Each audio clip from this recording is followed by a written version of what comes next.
2027ஆம் ஆண்டிற்கு முன்மொழியப்பட்ட 6ஆம் ஆண்டுக்கான கல்வி சீர்திருத்தம் ஒத்திவைக்கப்படுவதாக அமைச்சரவை பேச்சாளர் டாக்டர் நலிந்த ஜாயதிස அறிவித்துள்ளார். කටයුතු ආරම්භ කරන ලැබුවා.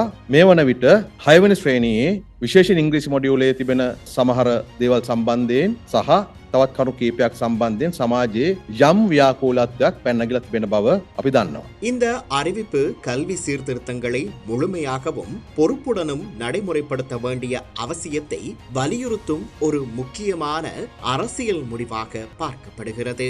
சீர்திருத்தம் என்ற பெயரில் அவசரமும் குழப்பமும் உருவாகக்கூடாது என்பதே அரசாங்கத்தின் தெளிவான நிலைப்பாடாகும். தேசிய மக்கள் சக்தி அரசாங்கம் கல்வித்துறையில் மேற்கொள்ளும் மாற்றங்கள் 3 முக்கிய தூண்களை அடிப்படையாக கொண்டு முன்னெடுக்கப்படுகின்றன. அதில் முதலாவது பிசிக்கல் ரிசோர்சஸ் டெவலப்மெண்ட், பௌதீக வள மேம்பாடு.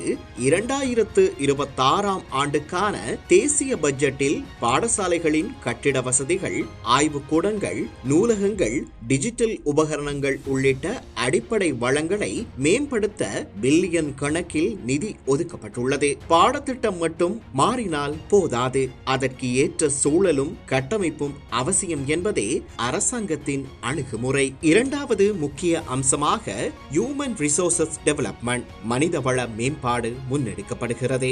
ஆசிரியர்களுக்கான பயிற்சி, அதிபர்கள் மற்றும் கல்வி அதிகாரிகளின் திறன் மேம்பாடு, நீண்ட காலமாக நிலவி வரும் ஆசிரியர் பற்றாக்குறை ஆகியவற்றுக்கு தீர்வு காணும் பணிகள் ஒருங்கிணைந்த முறையில் நடைபெறுகின்றன.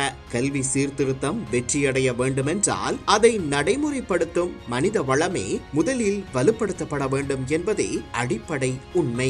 மூன்றாவது அம்சமே பாடத்திட்ட மாற்றம். அதில் முதலாம் தரத்திற்கான பாடத்திட்ட மாற்றங்கள் கல்வி சீர்திருத்த நடவடிக்கைகளின் ஒரு பகுதியாக தொடர்ந்து முன்னெடுக்கப்படுகின்றன. ஆரம்ப கல்வியிலிருந்தே தரமான, சமநிலையான, குழந்தை மையமான கல்வியை உருவாக்குவதே இந்த நீண்டகால இலக்காகும். இந்த பின்னணியில் புதிய 6ஆம் ஆண்டு ஆங்கில பாடம் தொடர்பாக எழுந்துள்ள சர்ச்சை குறித்து தற்போது விசாரணைகள் நடைபெற்று வருகின்றன. சிலர் பொறுப்பற்ற முறையில் செயற்பட்டுள்ளதாகவும் சில பகுதிகளில் கவனக்குறைவு ஏற்பட்டுள்ளதாகவும் விசாரணை தகவல்கள் தெரிவிக்கின்றன.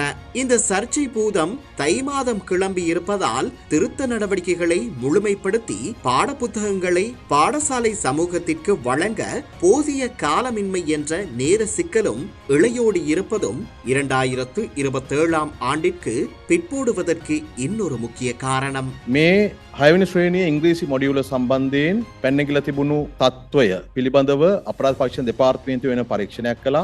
ඒ වගේම අධ්‍යාපන අමාත්‍යාංශය වෙන පරීක්ෂණයක් කළා. මේ අපරාධ පරීක්ෂණ දෙපාර්තමේන්තුවේ විමර්ශන වාර්තාවත් අධ්‍යාපන අමාත්‍යාංශයේ මූලික විමර්ශන වාර්තාවත් පදනම් කරගෙන எனவே ஒரே ஒரு பாடம் அல்லது ஒரு பாடத்திட்டம் மட்டுமல்லாமல் அனைத்து பாடங்களின் அனைத்து மாடியூல்களையும் முழுமையாக ஆய்வு செய்ய வேண்டிய அவசியம் உள்ளது.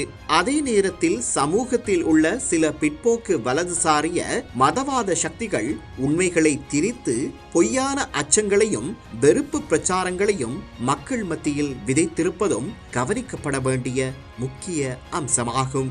இதன் காரணமாக இந்த ஆண்டு முழுவதையும் மக்களுக்கு கல்வி சீர்திருத்தங்களை விளக்கி புரிய வைக்கும் ஒரு தேசிய அளவிலான தொடர்பாடல் முயற்சிக்காக அரசாங்கம் திட்டமிட வேண்டும் என்பது இன்றைய அவசியமாகிறது.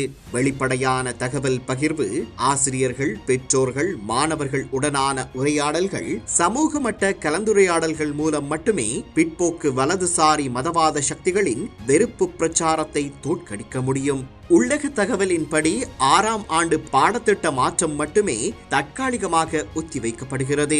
கல்வி அமைச்சு 2027ஆம் ஆண்டில் தரம் 6 மற்றும் 7 பாடத்திட்டத்தின் மாற்றங்களை ஒன்றாக அமுல்படுத்த முயற்சி செய்து வருவதாகவும் அறிய கிடைக்கிறது. கல்வி என்பது ஒரு நாட்டின் எதிர்கால முதலீடு, அவசர முடிவுகள் அல்ல. மக்கள் புரிந்து கொண்டு ஏற்றுக்கொள்ளும் பொறுப்பான சீர்திருத்தங்களே தேவை.